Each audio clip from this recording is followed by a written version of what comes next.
Retail is a very competitive market. And how do you make sure that your brand stands out on the shelf and that you get noticed by your customers?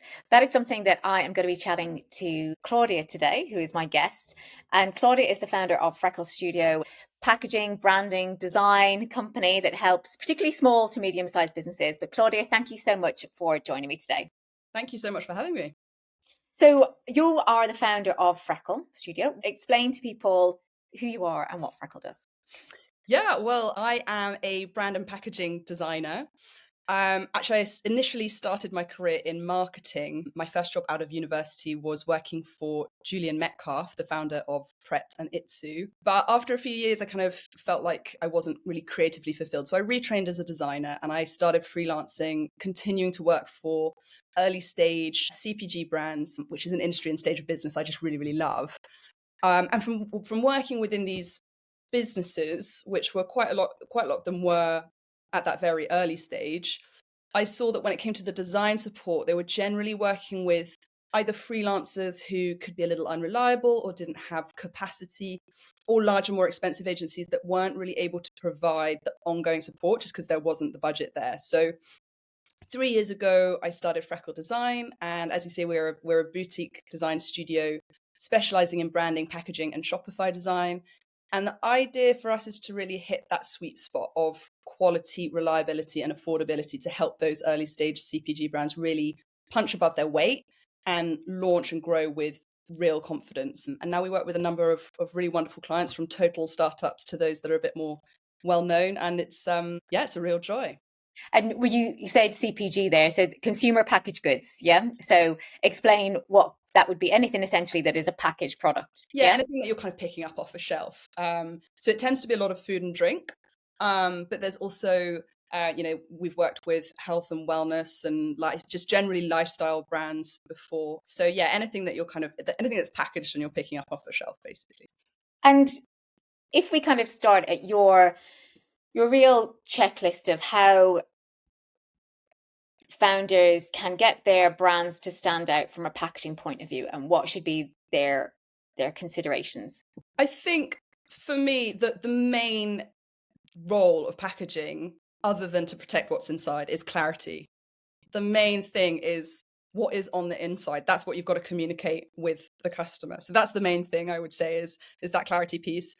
Alongside that, you really need to be thinking about shelf impact, or something that is, if you're just D2C and you're not on physical shelves, something that's really going to stop people in there as they scroll, and something that aligns with the brand itself. So is everything from the color to the fonts to the messaging, everything cohesive? Is everything working together to tell a story about your brand and to really convert those browsers into buyers?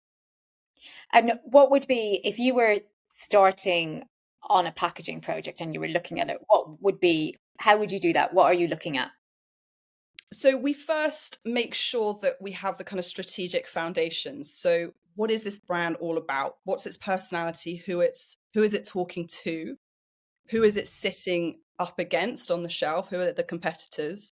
And once we've got that real kind of foundation, we understand the personality, the values, the brand attributes, then we start looking at other visual references in the kind of mood boarding phase. And then we start concepting and working up the actual designs.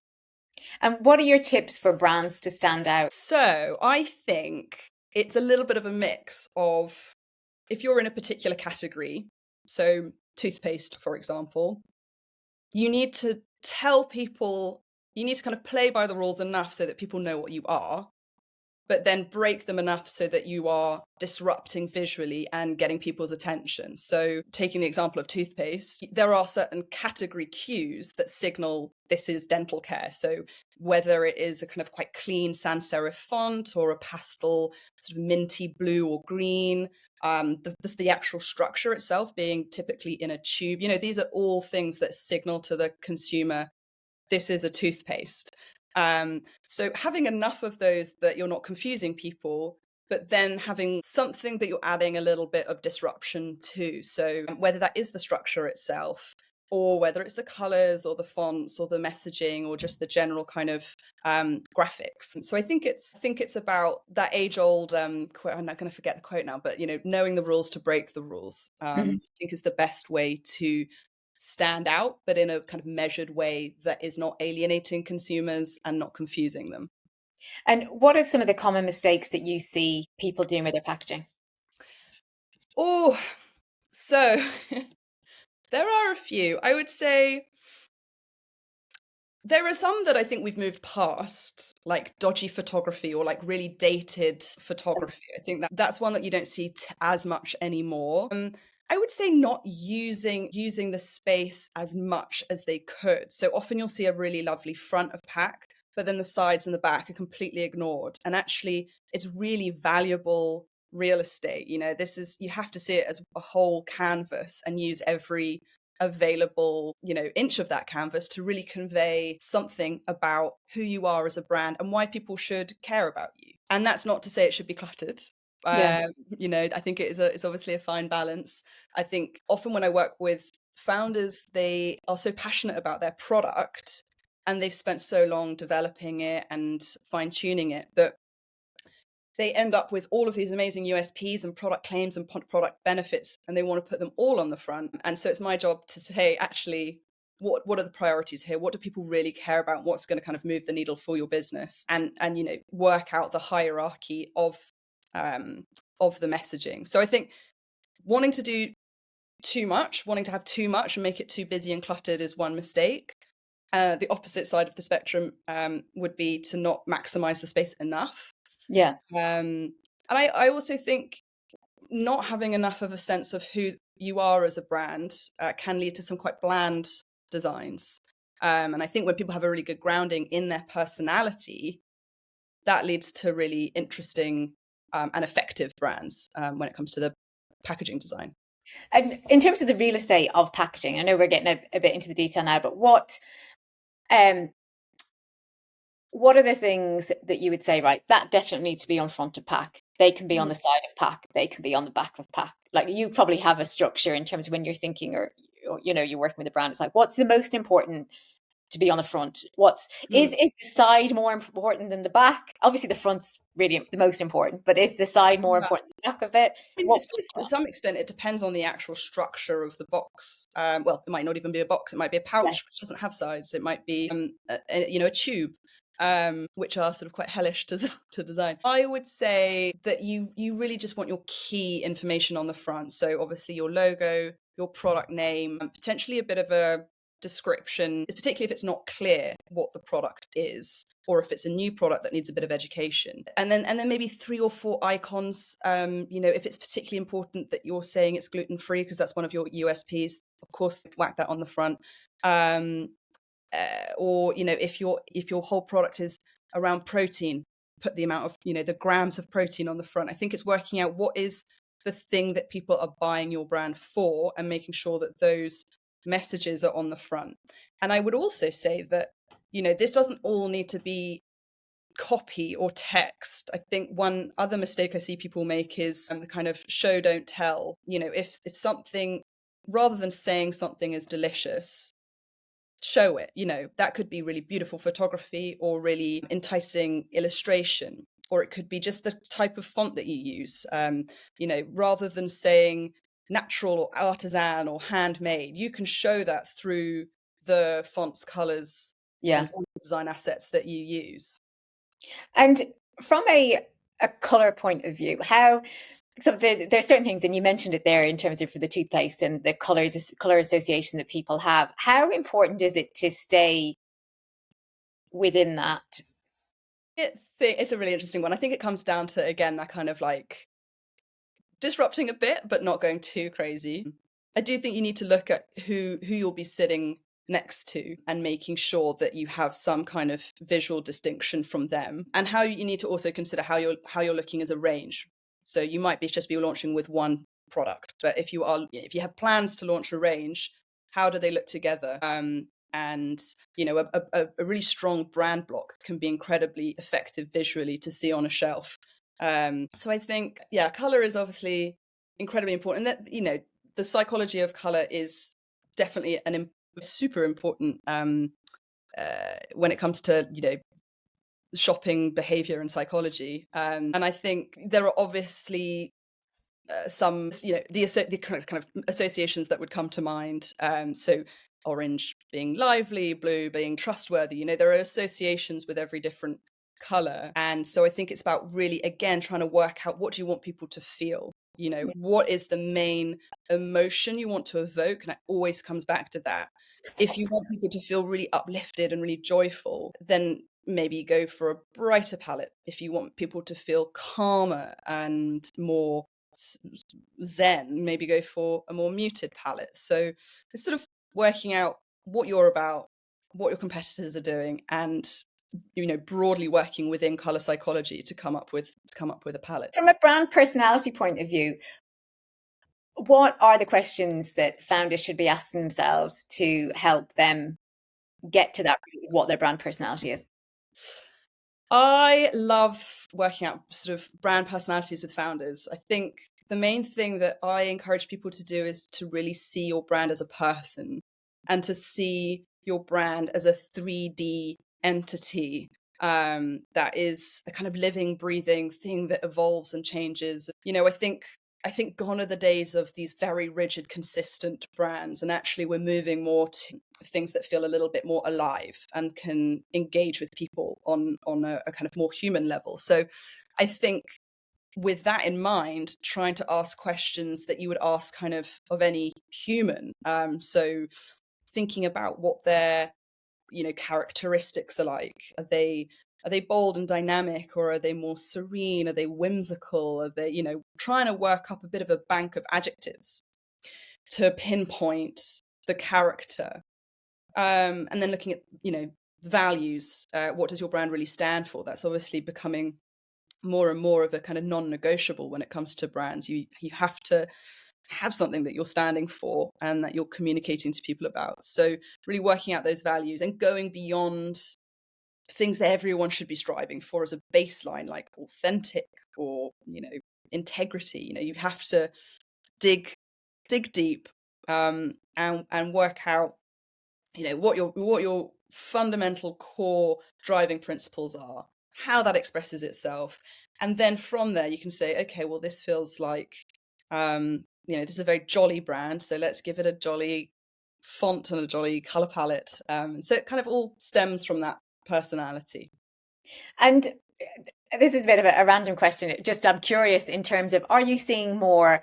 So obviously during COVID, everyone got used. So QR codes came out and no one really used them. And then during COVID, everyone was using QR codes to scan their menus and do all of that.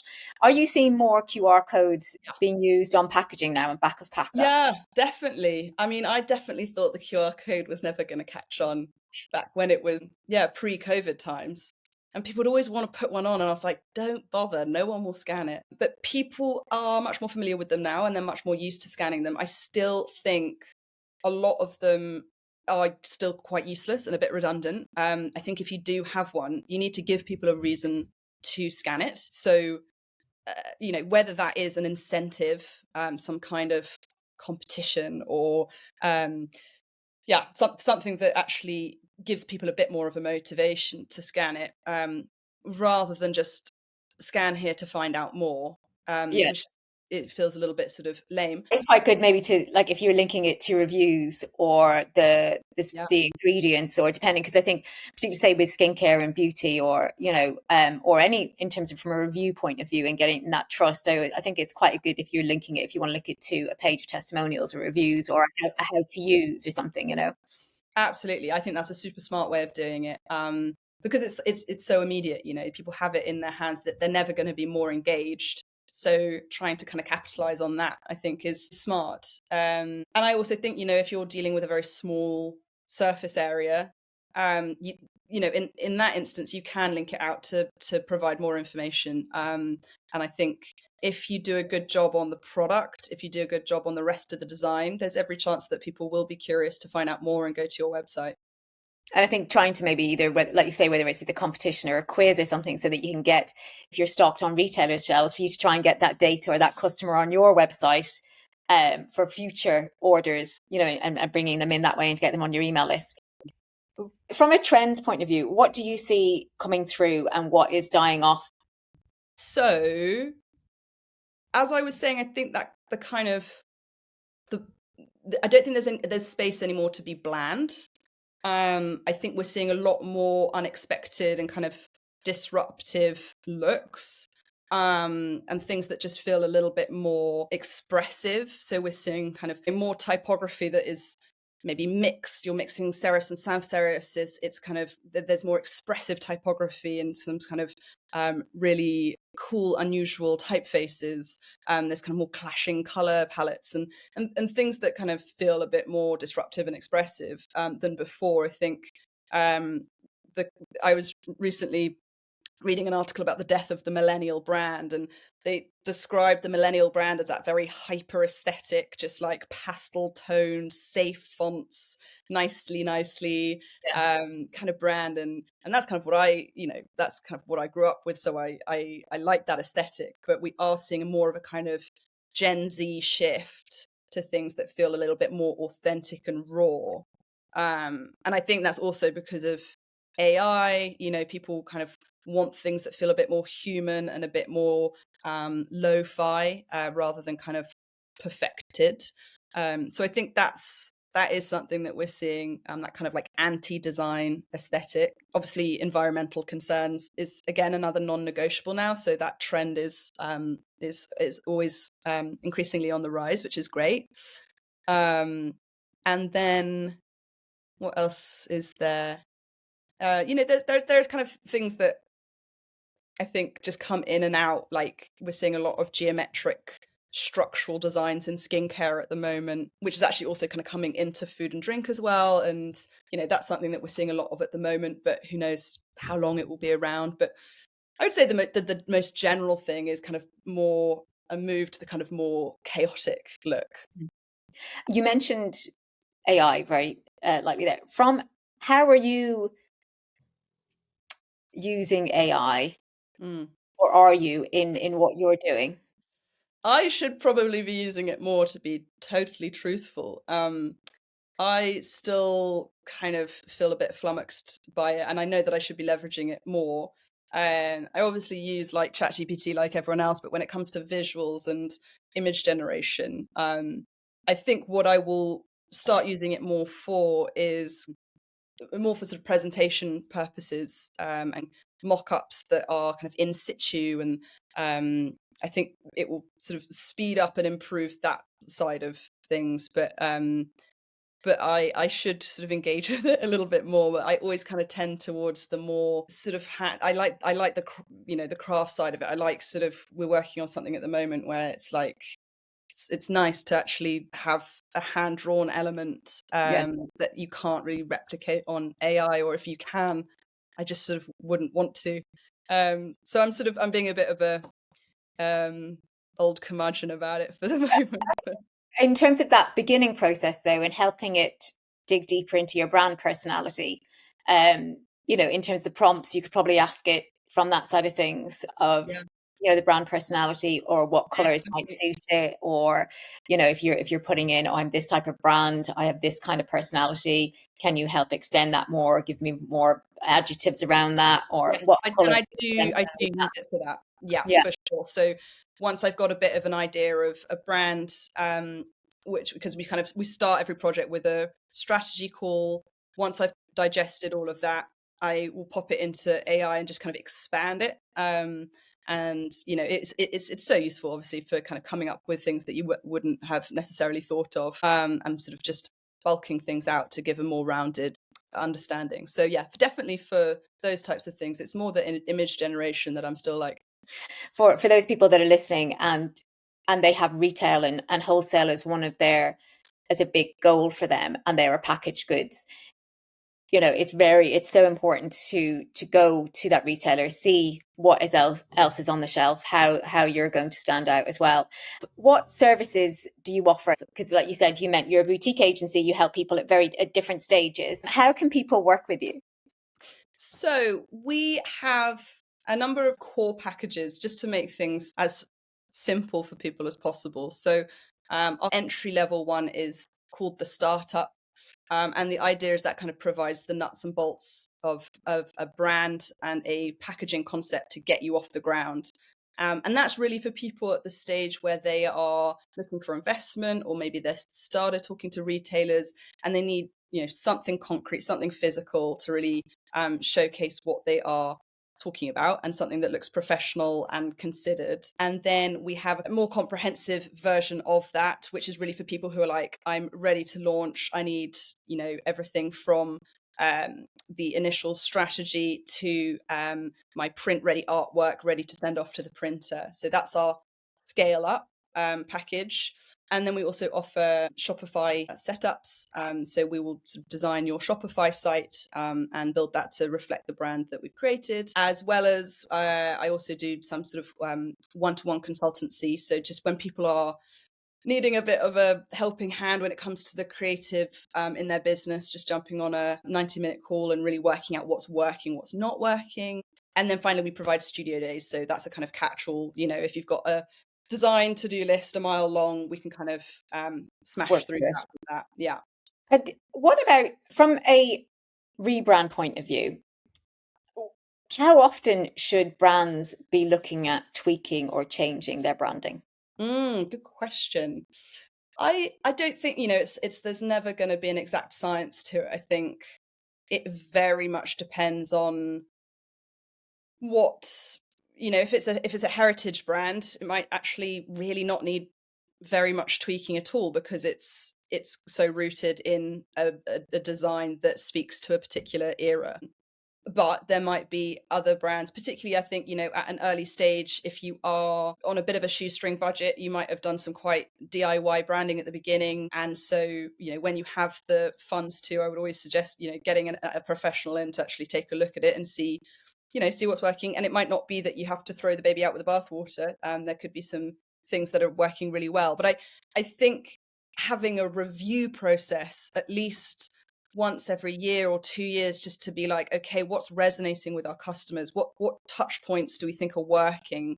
Which ones are falling short? Whether or not it needs a full rebrand, that would need sort of further investigation. But I think definitely having a review process on a semi-regular basis, just to kind of check in with your brand, because otherwise you get so caught up in the everyday running of the business that you actually don't have time to sort of prioritize the brand.